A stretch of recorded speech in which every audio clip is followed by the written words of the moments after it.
Next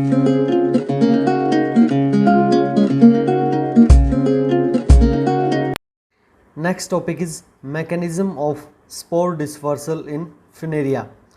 Funaria के अंदर जो कैप्सूल होता है, जब उसके अंदर स्पोर फॉर्मेशन होती है तो वो स्पोर्स क्या है, जर्मिनेट करके एक नया गैमेटोफिटिक या फिर गैमेटोफोर प्लांट की फॉर्मेशन या फिर प्रोटोनिमा की फॉर्मेशन करते हैं।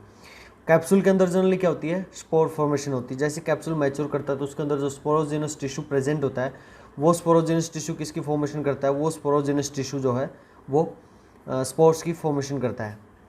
As the capsule matures the seta elongates rapidly and the capsule swells up and becomes heavy. As a result, the delicate सीटा becomes covered in a characteristic manner. यानी जब capsule mature करता है तो जो सीटा होता है वो रैपिडली क्या करता है, इलोंगेट यानी लेंथ में इंक्रीज करता है। द कैप्सूल स्वेल्स अप, जब कैप्सूल मैच्योरिटी अटेन करता है तो उसकी सेल्स जो जनरली वो स्वेल अप हो जाती है और कैप्सूल क्या हो जाता है, हैवी इन वेट हो जाता है, जिसकी वजह से जो सीटा होता है जनरली वो कैसा होता है, सॉफ्ट या डेलिकेट होता है। और इस हैवी वेट कैप्सूल की वजह से ये जो सीटा है जनरली ये कर्व्ड हो जाता है इन करेक्टरिस्टिक मैनर। यानी जो सीटा होता है जनरली उसके ऊपर टिप के ऊपर जो ऐसे कैप्सूल प्रेजेंट होता है जनरली वो कैसे बेंट हो जाता है, ऐसे बेंट हो जाता है।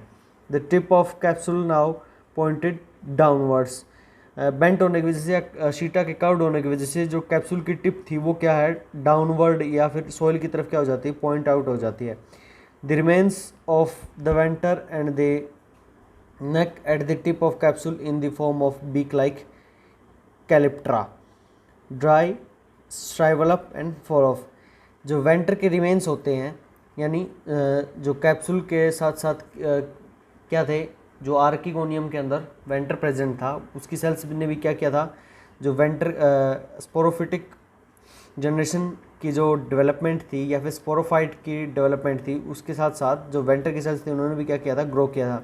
And the neck at the tip of capsule, जो कि कैप्सूल की टिप के ऊपर प्रेजेंट थे कैप लाइक स्ट्रक्चर की फॉर्म में, जो venter cells and neck cells थी वो कैप्सूल की टिप पे प्रेजेंट थे in the form of beak like calyptra dry shrivel up and fall off. तो ये जो वेंटर एंड नेक प्रेजेंट थे कैप्सूल की टिप पे जनरली भी क्या हो जाते हैं, ड्राई होके श्रिंक होके फॉल ऑफ हो जाते हैं, यानी कैप्सूल से ये रिमूव हो जाते हैं।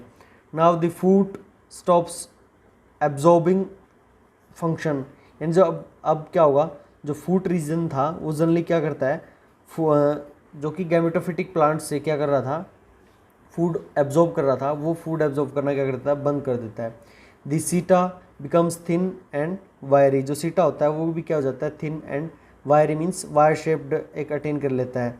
And also hygroscopic to some extent, और सब ये जो सीटा है ये क्या कर लेता है, हाइग्रोस्कोपी अटेन कर लेता है, यानी वाटर एब्जॉर्प्शन की कैपेसिटी अटेन कर लेता है।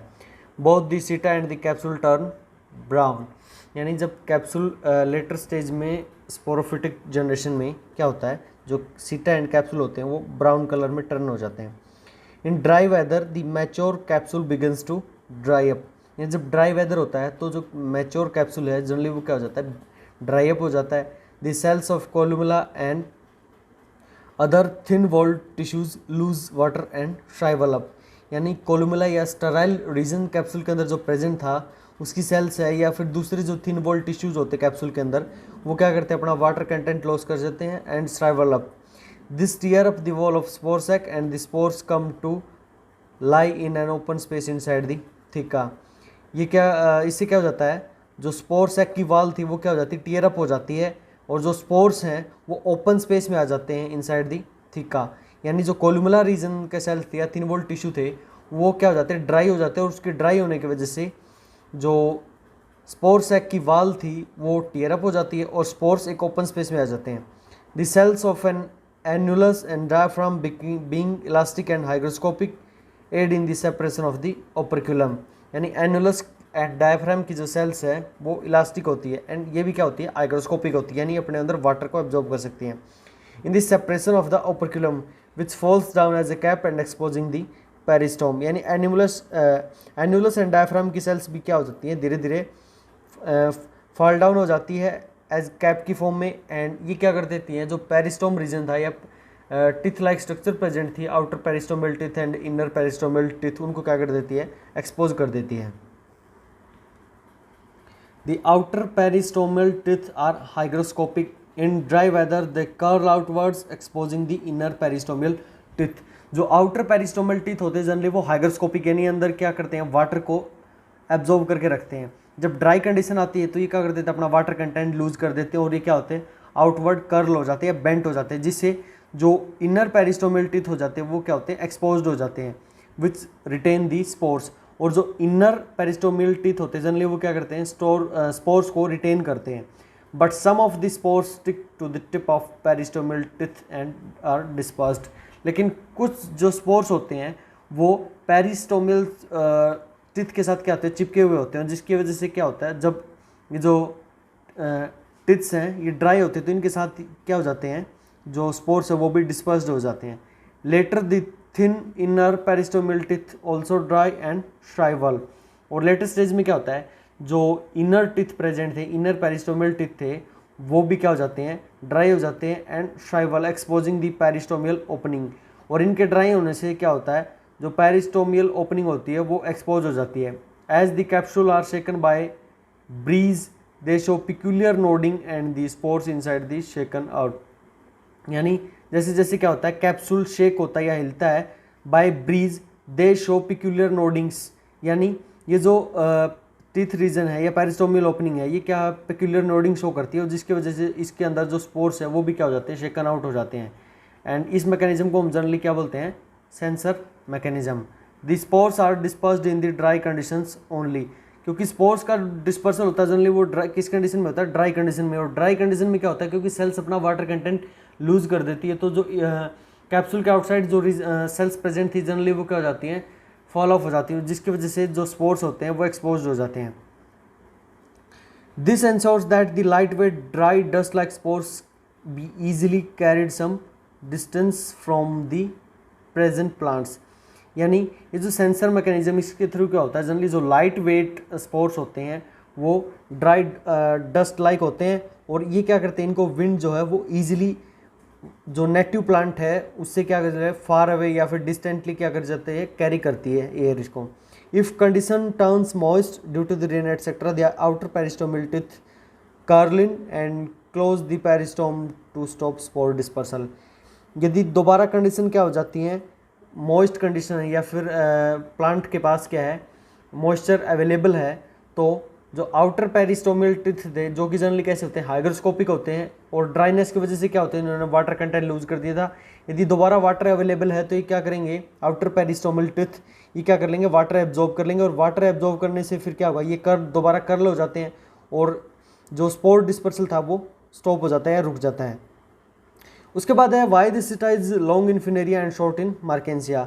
जो फिनेरिया का सीटा होता है जनरली वो क्या होता है, वेरी लॉन्ग या इलोंगेटेड होता है, जबकि जो मार्केंसिया का सीटा होता है वो क्या है, शॉर्ट होता है। और एंथोसिरोज में जनरली क्या है, सीटा की जगह एक इंटरमीडिएट जोन प्रेजेंट होती है। As is clear from the spore dispersal mechanism in the Funaria, the long seta raises the capsule up to the air for the dispersal by wind। यानी फिनेरिया के अंदर जो लॉन्ग सीटा होता है उसका फंक्शन क्या होता है, ये कैप्सूल को एरियल पोर्शन में क्या करता है, कैरी करता है, जिसकी वजह से क्या होता है, जो स्पोर्स का डिस्पर्सल होता है विंड के द्वारा वो ईजी होता है। Since unlike the Marchantia the spores are not borne on the archegoniophores high up and clear. जबकि जो मार्केंसिया था उसके अंदर स्पोर्स जो है वो आर्किगोनियोफोर के ऊपर बोर्न नहीं होते, वो किसके ऊपर थे, वो जनरली जो स्पोरोफाइट प्रेजेंट था थैलस के ऊपर, उसके ऊपर क्या थे, ग्रो करते हैं।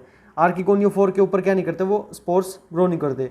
The Funaria produces only the spores, there are no elaters to cause liberation of spores as found in the मार्केंसिया।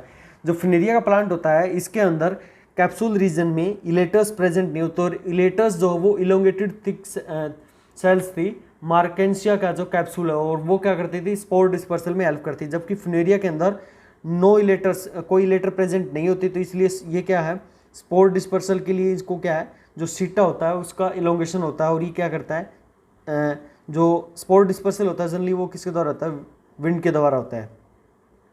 Hence, to bring about the efficient dispersal of spores in absence of filters in the seta in the capsule of Funaria is longer than this case of the Markensia। इसी वजह से क्या होता है, जो सीटा होता है फिनेरिया के अंदर वो इलोंगेटेड होता है, जबकि मार्केंसिया के अंदर सीटा क्या था, जनरली शॉर्ट था। ये किसकी वजह से था, क्योंकि मार्केंसिया में कैप्सूल के अंदर रिलेटर्स प्रेजेंट थे जो कि स्पोर डिस्पर्सल में हेल्प करते हैं, और जबकि जो फिनेरिया है इसके अंदर जो लॉन्ग सीटा होता है वो क्या करता है, स्पोर डिस्पर्सल में हेल्प करता है। Another reason for the great length of seta in Funaria is the evolutionary trend and the presence of conducting strand in its middle, which can efficiently transported water and other food substances from food to the capsule rather than efficiently. यानी दूसरा जो main reason होता है वो क्या होता है, एक इवोल्यूशनरी ट्रेंड होता है, यानी कंडक्टिंग स्ट्रैंड वेस्कुलर टिश्यू की फॉर्मेशन स्टार्ट हो जाती है जो हायर ब्रायोफाइट्स जिनके अंदर वेस्कुलर टिश्यू की फॉर्मेशन स्टार्ट हो जाती है, और फिर जो हायर प्लांट्स इनसे टेरिडोफाइट्स है, जिम्नोस्पर्म्स है एंड एंजियोस्पर्म्स है, उनके अंदर क्या हो जाता है, कंप्लीट वेस्कुलर टिश्यू की फॉर्मेशन हो जाती है. ये भी क्या है, एक मेन रीजन है जिसकी वजह से क्या होता है, जो सीटा है ये कंडक्टिंग स्ट्रैंड की तरह फंक्शन करता है, इसलिए क्या हो जाता है, जनरली इलोंगेटेड होता है. उसके बाद है advanced features of sporophyte of Funaria. Funaria क्या है, एक एडवांस्ड ब्रायोफाइट है, और इसका जो स्पोरोफाइट होता है उसके कुछ एडवांस्ड फीचर्स होते हैं. वो क्या क्या होते हैं, फर्स्ट है जैसे they are produced singly at the tip of leafy female branch in the Funaria while a number of them are produced underneath each archegonial receptacle in the Marchantia. Generally जो आर्किगोनिया होती है वो Funaria plant के अंदर एक singly क्या करती है, टिप के ऊपर सिंगली क्या करती है, एक सिंगल आर्किगोनिया प्रेजेंट होता है फिनेरिया प्लांट के अंदर, जबकि जो मार्केंसिया था उसमें जो आर्किगोनियल रिसेप्टिकल था उसके अंदर क्या थी, 8 रोज of the archegonial chambers present थे, और ईच चैम्बर्स के अंदर जनरली क्या थे, 3 to 6 आर्किगोनिया प्रेजेंट थे. यानी जो मार्केंसिया था उसके अंदर many number of archegonia present थे, जबकि फिनेरिया के अंदर एक फीमेल ब्रांच के ऊपर सिंगल टिप के ऊपर एक सिंगल क्या होता है, स्पोरोफाइट प्रेजेंट होता है. The presence of ventilated photosynthetic tissue region green tissue with the stomata in the wall of capsule of Funaria makes it least partially independent. यानी जो फुनेरिया का स्पोरोफाइट होता है जनरली वो पार्शियल क्या होता है, पैरासाइट होता है, जबकि जो मार्केंसिया का स्पोरोफाइट था वो टोटल पैरासाइट होता है. यानी ये फूड के लिए कंप्लीटली गैमेटोफाइट के ऊपर डिपेंड करता है, जबकि फिनेरिया का जो प्लांट होता है इसके ऊपर जो स्पोरोफाइट होता है वो पार्शियली डिपेंड करता है. यानी कैप्सूल का एक स्मॉल पार्ट है वो क्या कर सकता है, अपना फूड सिंथेसाइज कर सकता है, जिसकी वजह से जो स्पोरोफाइट होता है फिनेरिया का वो क्या होता है, पार्शियल पैरासाइट होता है. सीटा is relatively much longer and provided with a conducting strand for more efficient conduction. एक मेन इंपॉर्टेंट फीचर क्या होता है फिनेरिया के स्पोरोफाइट का, कि इसके अंदर सीटा जो होता है वो मच लॉन्गर साइज का होता है, एंड क्योंकि ये कंडक्शन का फंक्शन परफॉर्म करता है तो ये क्या है, एक इवोल्यूशनरी ट्रेंड है कि फिनेरिया जो है वो एक हायर ब्रायोफाइट है, ये क्या करता है, partial vascular tissue formation start कर देता है. The capsule wall is many cell layer thicks and show elaborate structure with much tissue differentiation. Capsule की जो वॉल होती है वो भी क्या होती है, मैनी सेल लेयर थिक होती है, and it shows elaborate structure with much tissue differentiation. Capsule की जो वॉल होती है वो क्या होती है, मैनी सेल लेयर थिक होती है, और ये क्या होती है, जनरली टिश्यू डिफ्रेंशिएशन शो करती है. नेक्स्ट क्या है, the spore sac forms a central sterile column of cells the columella which is absent in Marchantia. जो स्पोर सैक होता है वो सेंट्रल कॉलम ऑफ सेल्स की फॉर्मेशन करता है, जिसे हम जनरली क्या बोलते हैं, कोलुमेला, और कोलुमेला क्या होता है, मार्केंसिया के अंदर एब्सेंट होता है. देयर इज नेक्स्ट है, there is more elaborate spore dispersal mechanism in the form of peristome. यानी जो स्पोर डिस्पर्सल का मैकेनिज्म है वो किसके थ्रू होता है, पेरिस्टोम, यानी पेरिस्टोमियल टिथ के थ्रू क्या होता है, जनरली स्पोर डिस्पर्सल होता है फिनेरिया में, जबकि मार्केंसिया के अंदर किसकी था, ये इलेटर स्कैल्प से था. तो ये भी क्या है, एक एडवांस्ड मैकेनिज्म है जो फिनेरिया का स्पोरोफाइट होता है. All the spore mother cells are used to form fertile meiospores, whereas in the Markensia half the primary spore mother cells are vested in the sterile elaters. जो सारी spore mother sales होती हैं वो किसकी formation करती हैं, spores की formation करती है फिनेरिया में, जबकि मार्केंसिया में हाफ सेल्स तो क्या करती थी, स्पोर फॉर्मेशन करती थी, और हाफ सेल्स जो है वो स्टेराइल इलेटर्स की फॉर्मेशन करती हैं. उसके बाद है structure of spores. Spores are they are true meiospores, यानी फिनेरिया के अंदर जो स्पोर्स होते हैं वो ट्रू मियोस्पोर्स होते हैं, जनरली ये हैप्लॉइड होता है, और ये फिर क्या करेंगे, जर्मिनेट करके एक यंग गैमेटोफिटिक प्लांट को फॉर्म करेंगे. They are haploid and represent the beginning of young gametophytic phase again. यानी जो स्पोर्स होते हैं वो हैप्लॉइड होते हैं, और ये यंग गैमेटोफिटिक फेज की, यानी दोबारा से जो हैप्लॉइड लाइफ साइकिल है उसके स्टार्ट होने की बिगिनिंग कौन करता है, haploid spores. A spore seen under the microscope appears रफली स्फेरिकल इन शेप.